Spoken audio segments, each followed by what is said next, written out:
Hello' everyone, আজিৰ এই ভিডিঅ'টোত আমি আলোচনা কৰিম যদিহে আমাৰ কোনোবা এটা নাম্বাৰৰ ইউনিট ডিজিটত 0, 1, 4, 5, 6, 9 থাকে আৰু সেই নাম্বাৰটোৰ পাৱাৰৰ কথা আমাক সোধে, সেই নাম্বাৰটো পাৱাৰৰ যিটো আমি এক্সপ্ৰেশ্যন পাম তাত ইউনিট ডিজিটত কি নাম্বাৰ আমি পাম সেই তাৰ ওপৰত যদি আমাক প্ৰশ্ন কৰা হয় তেতিয়া আমি কি ধৰণে এপ্ৰ'চ ৰাখিম। যদিহে মই 4 নাম্বাৰটো কনচিডাৰ কৰোঁ, মই জানো 4 to the power 1 is 4, 4 to the power 2 is 16, 4 cube is my 64, 4 to the power 4 is my 256. ঠিক একেদৰে আপোনালোকে যদি 4 to the power 5 যায় আপোনালোকে ইউনিট ডিজিটত এটা 4 পাব। আপোনালোকে যদি 4 to the power 6 উলিয়াই চাই আপোনালোকে ইউনিট ডিজিটত পাব 6। গতিকে আপোনালোকে যদি এই 4ৰ ক্ষেত্ৰত ভালদৰে লক্ষ্য কৰে দেখিব যেতিয়া সেই পাৱাৰটো এটা ইভেন নাম্বাৰ হৈছে তেতিয়া ইউনিট ডিজিটত এটা 6 আহিছে। দেখিছেনে? 2 কাৰণে 6, 4ৰ কাৰণে 6, 6ৰ কাৰণে 6, অৰ্থাৎ যেতিয়া 4ৰ ক্ষেত্ৰত মই পাৱাৰটো এটা ইভেন নাম্বাৰ পাম তেতিয়া মোৰ ইউনিট ডিজিটত আহিব 6 নাম্বাৰটো। আৰু একেধৰণে যদি আপোনালোকে অড নাম্বাৰখিনি লক্ষ্য কৰে 3, 5 তেতিয়া আপোনালোকে দেখিছে ইউনিট ডিজিটত 4 আহিছে। অৰ্থাৎ 4ৰ পাৱাৰটো যদি অড নাম্বাৰ হয় তেতিয়াহ'লে কিন্তু ইউনিট ডিজিটত আপোনালোকৰ সদায় নাম্বাৰ 4 আহিব। চ' মনত ৰাখিবলগীয়া কথা এটাই যে 4ৰ ক্ষেত্ৰত আপোনালোকে ইউনিট যদি কিবা পাৱাৰ উলিয়াবলৈ যায় ইউনিট ডিজিটত আপোনালোকে হয়তো 6 পাব নহ'লে 4 পাব, তাৰ বাহিৰে বেলেগ নাম্বাৰ নাপায়। এতিয়া যদিহে সেই 4ৰ পাৱাৰটো এটা ইভেন নাম্বাৰ হয় তেতিয়াহ'লে ইউনিট ডিজিটত 6 আহিব, আৰু 4ৰ পাৱাৰটো যদি অড নাম্বাৰ হয় তেতিয়া ইউনিট ডিজিটত 4 আহিব। অৰ্থাৎ ফৰ এক্সাম্পল হিচাপে যদি আপোনালোকে 4 to the power 256 উলিয়াই, যিহেতু 256টো এটা ইভেন নাম্বাৰ গতিকে মই ইয়াৰ ইউনিট ডিজিটত 6 পাম। একেধৰণে যদি মই 317 উলিয়াওঁ, 317টো যিহেতু এটা অড নাম্বাৰ গতিকে মই ইয়াৰ ইউনিট ডিজিটত পামগৈ 4। চ' এইটো হৈছে 4ৰ কাৰণে। ঠিক একেধৰণে যদি আপোনালোকে 9ৰ কাৰণে লক্ষ্য কৰে, 9 to the power 1 is 9, 9 square is 81, 9 3 is 729, 9 to the power 4 is 6561।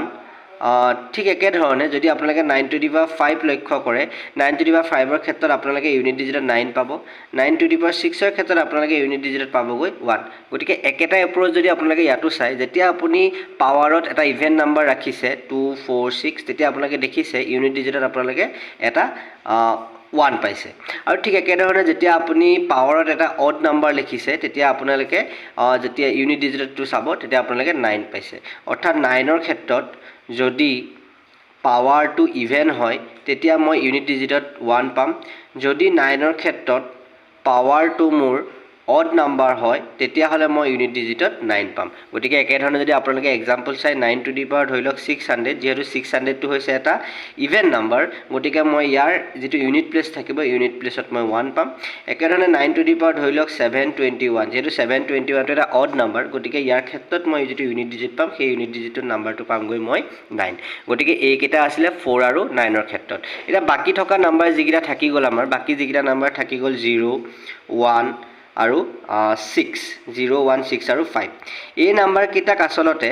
Magic number বুলি কোৱা হয়। মেজিক নাম্বাৰ বুলি কিয় কোৱা হয়? কাৰণ এই নাম্বাৰকেইটা যদি ইউনিট ডিজিটত থাকে, ধৰি লওক 66 to the power something আপোনালোকে পাৱাৰ উলিয়াবলৈ যায় ইউনিট ডিজিটত সদায় 6 আহিব। যদি আপোনালোকে 10 to the power something উলিয়াবলৈ যায় ইউনিট ডিজিটত 0 আহিব। যদি আপোনালোকে 55 to the power something উলিয়াবলৈ যায় তেতিয়া ইউনিট ডিজিটত সদায় 5 আহিব। যদি আপোনালোকে 611 to the power something উলিয়াবলৈ যায় তেতিয়া ইউনিট ডিজিটত সদায় 1 আহিব। গতিকে যদিহে এই 0165 নাম্বাৰকেইটা আপোনাৰ ইউনিট ডিজিটত দেখিছে আপুনি আৰু তাৰ কিবা আপোনাক পাৱাৰ উলিয়াবলৈ কৈছে তেতিয়াহ'লে কিন্তু সেই একেটা নাম্বাৰে আপোনাৰ ইউনিট ডিজিটত আহি যাব। গতিকে সেই হেতুকে এই নাম্বাৰকেইটাক মেজিক নাম্বাৰ বুলি কোৱা হয়। গতিকে এইখিনিলৈকে আমি গোটেইখিনি নাম্বাৰে শিকিলোঁ। ইয়াৰ আগৰটো ভিডিঅ'ত আমি 2, 3, 7, 8ৰ কথা শিকিছিলোঁ। আজি আমি বাকী থকা নম্বৰকেইটাও শিকি ল'লোঁ। গতিকে এতিয়া আমি যিকোনো নাম্বাৰৰ যিটো পাৱাৰ আমাক উলিয়াবলৈ কয় সেই পাৱাৰৰ যিটো ইউনিট ডিজিটত কি হ'ব সেইটো যদি আমাক বিচাৰিব কয় আমি সহজভাৱেই এইকেইটা বস্তু উলিয়াব পাৰিম। ইয়াৰ লগতে মই আজি আৰু এটা কনচেপ্ট আপোনালোকৰ লগত আলোচনা কৰিম, সেইটো হৈছে কুৱেশ্যনটো মই প্ৰথমতে লিখি দিছোঁ। আপোনালোকে হয়তো দেখিছে এনেকুৱা ধৰণৰ question, how many zeros are there in the product of 5 into 10 into 15 into 20, 25, 30, 35, 40, 45, 50, 55 আৰু 60 ধৰি লওক মই এটা আপোনালোকক প্ৰডাক্ট দিছোঁ এনেকুৱা ধৰণৰ কুৱেশ্যন আপোনালোকে হয়তো দেখিছে ইয়াত আমি ফাইন কৰিব লাগে এই যেটো প্ৰডাক্ট আছে নহয় 5 ৰ পৰা 60 লৈকে যেটো প্ৰডাক্ট থাকিব এই প্ৰডাক্টৰ যেটো ৰিজাল্ট আহিব সেই ৰিজাল্টটোত কিমানটা জিৰো থাকিব সেইটো আমি উলিয়াব লাগে সো এনেকুৱা ধৰণৰ প্ৰশ্ন হয়তো আপোনালোকে দেখিবলৈ পাইছে এই ধৰণৰ প্ৰশ্নবোৰ আমি কেনেকৈ ধৰণে সলভ কৰিম আসলতে যেতিয়া আপোনাক এনেকুৱা ধৰণৰ প্ৰশ্ন দিব অৰ্থাৎ মই আকৰবা যদি লিখি লওঁ 5 * 10 * 15 * 20 25 30 35 40 45 50 55 আৰু 60 তেতিয়া মোৰ প্ৰথম কামটো হ'ব এই যিকিটা নাম্বাৰ ইয়াত থাকিব সেই নাম্বাৰ কেইটা 5 আৰু 2 আৰু 5 ৰ ৰেসপেক্টত ভাঙি লোৱা অৰ্থাৎ মই 2 আৰু 5 ৰ উৎপাদক হিচাপে এই গুটি নাম্বাৰখিনি ভাঙি পেলাম যিখিনি নাম্বাৰ আমি 2 আৰু 5 ৰ উৎপাদক হিচাপে নাপাম বা ভাঙিব নোৱাৰিম সেইখিনি নাম্বাৰ থাকি যাব কিন্তু যিখিনি মই পাৰিম সেইখিনি মই ভাঙি লম অৰ্থাৎ 5 টো মই কি ধৰণে লিখিব পাৰো 5 * 1 10 টো মই লিখিব পাৰো 2 * 5 15 টো মই লিখিব পাৰো 3 * 5 একে ধৰণে 20 টো 2 * 5 * 2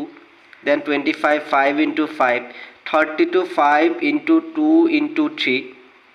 35 to 5 into 7 40 to 5 into 2 into 2 into 2 45 to 5 into 3 into 3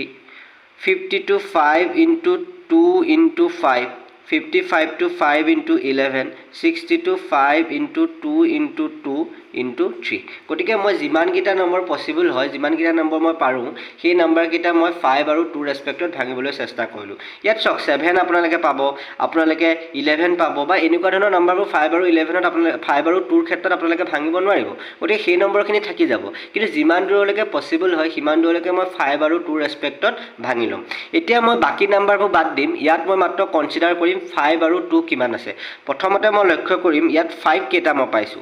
এটা দুটা তিনটা চাৰিটা পাঁচটা ছটা সাতটা আঠটা নটা 10টা 11টা 12টা 13টা 14টা গতিকে মই 5 পাইছো গৈ 14টা এতিয়া মই লক্ষ্য কৰিম ইয়াত 2 মই কেটা পাইছো 2 মই পাইছো এটা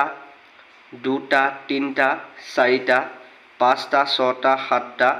আঠটা নটা আৰু 10টা অৰ্থাৎ মই 2 পাইছো 10টা গতিকে মই 5 টু দি পাৱাৰ 14 পাইছো ইনটু 2 টু দি পাৱাৰ 10 পাইছো এতিয়া আপোনালোকে যেতিয়া এই বস্তুটো উলিয়াই লব এতিয়া আপোনালোকে লক্ষ্য কৰিব ইয়াত 5 বেছিকে আছে নে 2 বেছিকে আছে obviously আপোনালোকে দেখিছে ইয়াত 5 বেছিকে আছে আমি কনসিডাৰ কৰিম যেটো কমকে আছে অৰ্থাৎ ইয়াত কম কোনটো আছে 2 টো আছে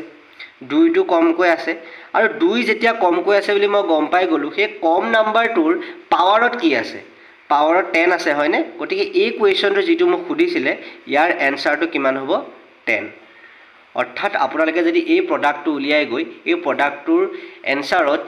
10টা শূন্য আপোনালোকে লাভ কৰিব এপ্ৰচটো হেতুই প্ৰথমতে আপোনালোকে 5 আৰু 2 ৰেসপেক্টত ভাঙি লব পাৰিব লাগিব যিমান দূৰ পসিবল হয় তাৰ পিছত আপোনালোকে চাব লাগিব 5 বেছিকে আছে নে 2 বেছিকে আছে যেটো বেছিকে আছে হেতু আপোনালোকে কনসিডাৰ নকৰিব আপোনালোকে কনসিডাৰ কৰিব যেটো কমকৈ আছে অৰ্থাৎ ইয়াত যদি 5 কমকে থাকিলেন তেতিয়া মই 5 টো কনসিডাৰ কৰিলোতেন কিন্তু যেহেতুকে ইয়াত 2 টো কমকে আছে গতিকে মই 2 টো কনসিডাৰ কৰিম আৰু 2 টো কনসিডাৰ কৰাৰ পিছত হে কমকৈ থকাৰ অৰ্থাৎ 5 আৰু 2 যেটো কমকৈ আছে তাৰ পাৱাৰত যেটো নাম্বাৰ থাকিব হেতুৱে হৈ যাব মোৰ উত্তৰটো গতিকে এনে ধৰণে আপোনালোকে এই কোৱেশ্চনটোৰ উত্তৰ উলিয়াব পাৰিব যেটো কোৱেশ্চন বহুতবাৰ বহুত পৰীক্ষাত সোধা হয় যে how many zeros can you get from the product like this so এইখিনি বস্তু আজি আমি ভিডিওটোত শিকিলো ইয়াৰ পিছৰ ভিডিওটোত আমি ৰিকাৰিং ডেসিমেলৰ ওপৰত কিছু কথা আলোচনা কৰিম ধন্যবাদ